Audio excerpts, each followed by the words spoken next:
Isang mapagpalang araw po sa inyong lahat. Celebrity Chika Time po muna tayo at may inihanda po akong chika para sa inyo. Tara po't magchika na po tayo. Upcoming movie ng Asia's multimedia star na si Alden Richards at megastar na si Sharon Cuneta, rated G ayon sa MTRCB. Yes mga celebrity chika time, yung chichika ko sa inyo na lubos rin pong usap-usapan sa social media ng mga netizens, lalong-lalo na nga po ng mga followers at supporters ni Alden. Bago po tayo mga Korean ay nais ko po munang batiin mga team bahay, team abroad at mga seniors natin dyan. Shout out po sa inyong lahat at happy Monday po.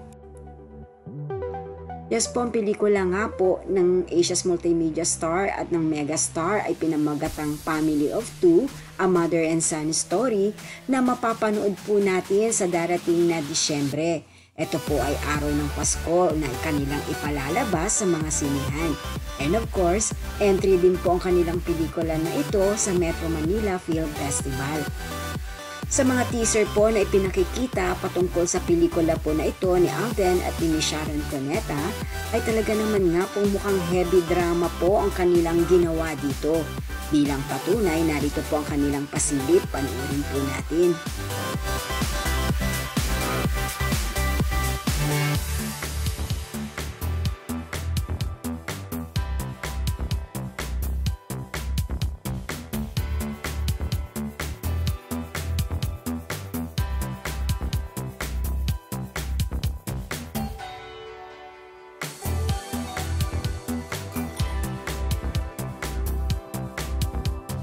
Ayan nga po, ayon po sa MTRCB, ang ratings po ng Family of Two or A Mother and Son Story na pelikula nga po ni Alden at ni Miss Sharon Cuneta ay rated G na ang ibig sabihin nga po ay general audiences. Ito po ay pwedeng maaring manood ang lahat ng mga edad, mabata o matanda.